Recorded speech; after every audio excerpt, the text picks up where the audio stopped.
Pourquoi 90% des traders échouent? Quand on commence le trading, on est plein d'énergie, plein d'espoir. On se dit, je vais apprendre, je vais comprendre le marché, je vais réussir à générer des revenus, peut-être même à en vivre. Au début, tout semble possible, bien évidemment, on voit beaucoup de choses sur les réseaux sociaux et ça nous pousse à l'optimisme. On télécharge une plateforme, on ouvre les graphiques et on essaye de prendre des positions, idéalement sur un compte de démonstration. On découvre un monde fascinant avec beaucoup de choses à apprendre et c'est vrai que le trading, quelque part on peut se dire que c'est une des libertés les plus pures qu'on pourrait avoir parce qu'on pourrait ne faire que travailler derrière son écran et tenter de générer des revenus.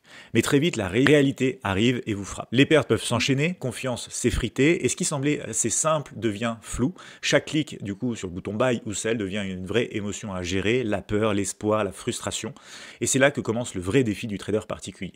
C'est pas de trouver la stratégie parfaite, c'est pas le fait d'utiliser les meilleurs outils possibles, mais c'est celui de se comprendre soi-même, de rester concentré quand tout s'effondre et de continuer à apprendre quand tout en vous veut potentiellement à un moment donné abandonner. La vérité, c'est que 90% des traders échouent, des traders particuliers. C'est pas parce qu'ils ne sont pas capables d'y arriver, mais c'est parce qu'ils sous-estiment que c'est un métier qui demande beaucoup. Le trading n'est pas forcément difficile d'un point de vue technique, mais il est difficile surtout d'un point de vue émotionnel. Et dans cette vidéo, je vais vous partager ma vérité sur les raisons pour lesquelles les traders échouent. Je vais vous montrer 4 principales raisons et je vais vous partager aussi des éléments, des solutions que vous allez pouvoir utiliser dès maintenant pour tenter de sortir de ces 90% de traders perdants et de rentrer dans les 10% des traders gagnants.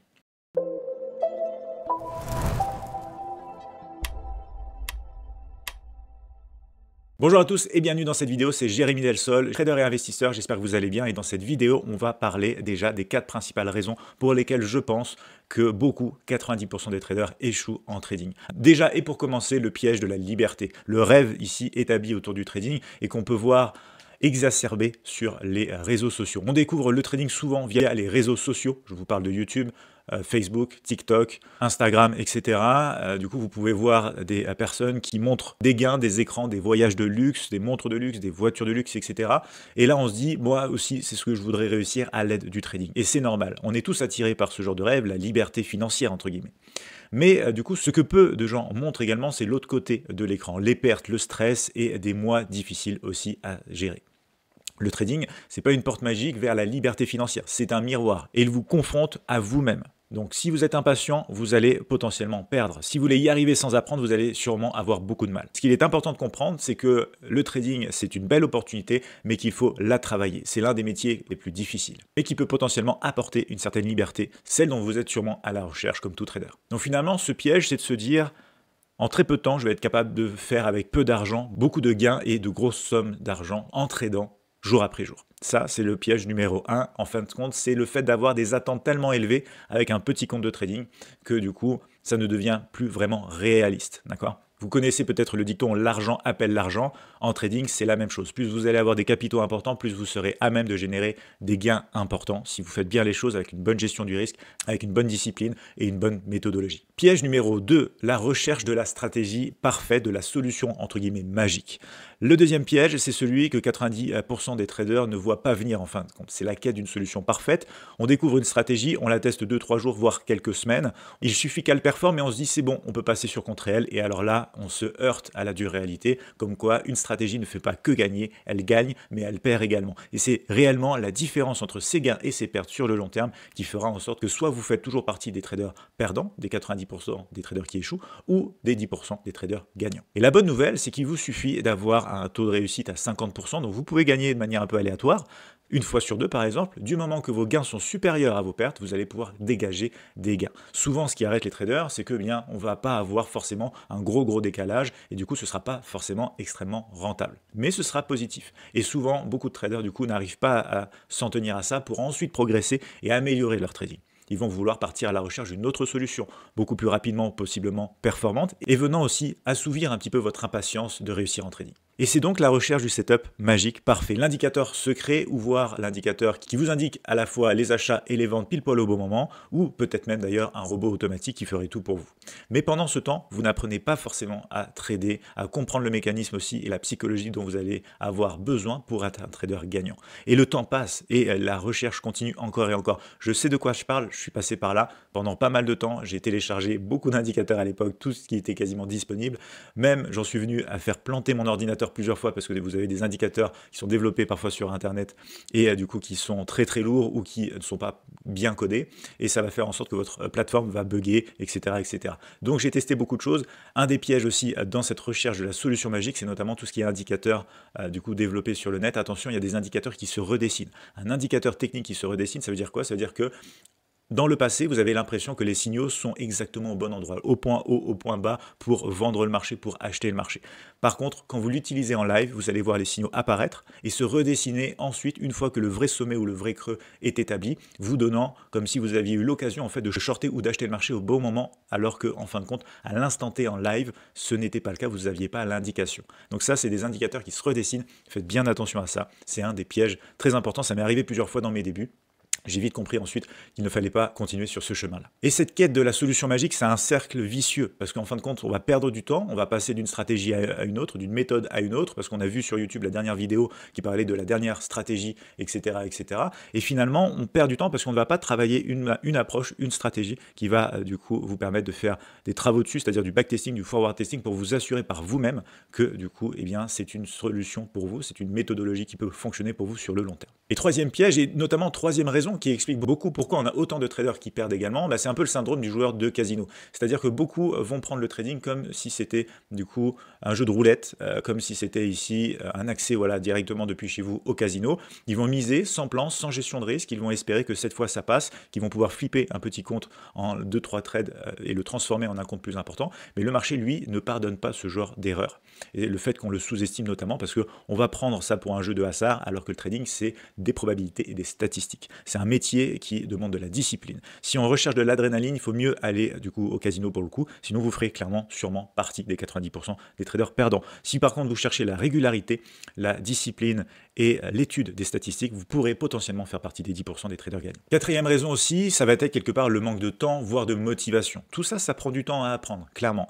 Et tout le monde n'a pas ce temps-là, bien évidemment. On a tous besoin d'avoir un travail, de payer nos factures, etc. Donc ça, c'est totalement compréhensible. Donc certains vont échouer simplement parce qu'ils n'auront pas assez de temps à allouer à leur trading, en fait. Et le trading, du coup, c'est très exigeant, ça prend quand même du temps. Il faut apprendre, il faut backtester, noter, comprendre, et ça prend des mois, parfois des années. Et moi, personnellement, j'ai mis du temps avant de passer du coup de l'aspect trading perdant à un aspect trading gagnant, et je vous avoue que je suis passé dans une phase intermédiaire entre les deux, où j'étais dans une phase un peu surprenante, je gagnais autant que ce que je perdais. Donc j'arrêtais de perdre, c'est bien, mais par contre, je ne gagnais pas non plus. Et ensuite, après cette phase-là seulement, j'ai pu dégager des profits en trading. Donc, c'est pas deux phases, c'est carrément 3 phases par lesquelles je suis passé, du trader perdant au trader en fait zéro, je gagne autant que ce que je perds, au trader ensuite où on peut commencer à dégager des profits. Mais ça a pris du temps, ça m'a pris plusieurs années clairement avant d'y arriver.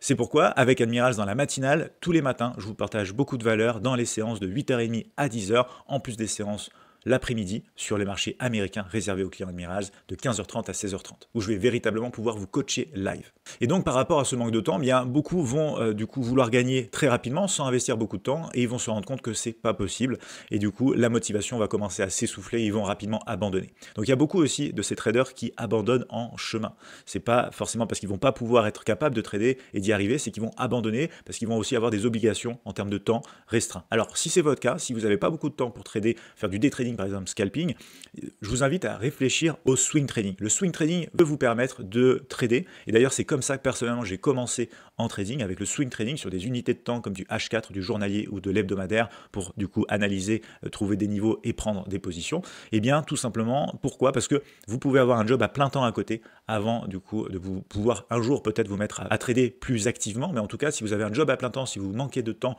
pour faire du day trading et du scalping, vous avez cette opportunité avec le swing trading et même l'investissement d'être impliqué sur les marchés. Alors du côté swing trading, du coup vous pouvez retrouver beaucoup de contenu sur la chaîne YouTube également à titre éducatif et pédagogique, et côté investissement vous avez aussi du contenu avec par exemple la stratégie DCA, Dollar Cost Average. On en vient enfin à la vérité. Pour ma part, il n'y a pas de solution parfaite. Par contre, il y a des solutions personnalisables. Je viens d'ailleurs de vous en parler. Si vous n'avez pas beaucoup de temps à allouer au marché, vous pouvez apprendre en dehors des séances, bien évidemment. Donc, dès que vous avez un peu de temps, le week-end, etc., vous pouvez apprendre et vous documenter, regarder beaucoup le contenu de la chaîne YouTube Admirals, par exemple, pour apprendre un maximum de choses et démarrer avec du swing trading et de l'investissement. Ce sera toujours une activité en parallèle de votre activité principale, mais c'est une véritable solution pour ceux qui manquent de temps pour trader. Par contre, il faut bien sûr quand même trouver du temps pour apprendre le trading, slash l'investissement si vous voulez vraiment tenter de générer des revenus complémentaires, voire plus que ça sur le long terme. Bien sûr, il n'y a pas de solution parfaite, même les meilleurs traders perdent, même les pros ont des phases de drawdown, c'est-à-dire des périodes consécutives de trades perdants.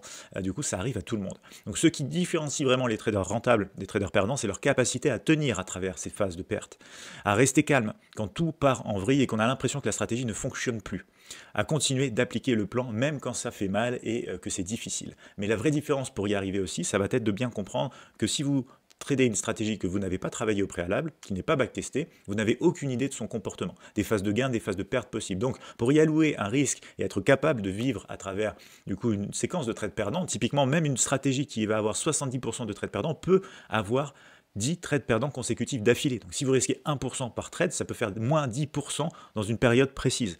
Imaginez que vous commencez à trader votre stratégie à 70% de taux de réussite, par exemple, sur du coup votre backtest, mais que vous démarrez par ces 10 trades perdants. Ça va remettre énormément votre capacité à trader cette stratégie, votre confiance dans votre stratégie en cause, puisque vous allez vous dire, mais c'est censé fonctionner, et là j'enchaîne 10 trades perdants. Donc là, c'est quelque chose d'essentiel à comprendre. Le drawdown, c'est quelque chose qu'on doit tous apprendre à gérer, et pour mieux le gérer, apprenez bien l'ADN de votre stratégie. Si elle doit performer tel % du temps, mais aussi combien de trades perdants maximum vous pouvez obtenir sur votre stratégie. C'est essentiel. Autre solution, faire le tri. Attention, vous avez beaucoup de contenu disponible de nos jours sur Internet, il y a de tout, et vous devez savoir et apprendre à trier. C'est ce que j'ai fait personnellement à mon époque. J'ai regardé beaucoup de contenu sur le net, et j'ai dû trier, prendre, et essayer en fait de disséquer, si vous voulez, le contenu, de me dire, d'accord, ça c'est pertinent, ça c'est pas vraiment pertinent, ça j'ai un doute là-dessus, ça je vais tester, et je vais m'apercevoir par moi-même que ça marche quand même assez souvent versus ça marche que très peu de temps et c'est pas fait pour moi. D'accord? Ça, c'est essentiel de le comprendre aussi. Ne faites confiance à personne. Il n'y a que vous derrière votre écran qui va aller prendre le trade à la fin.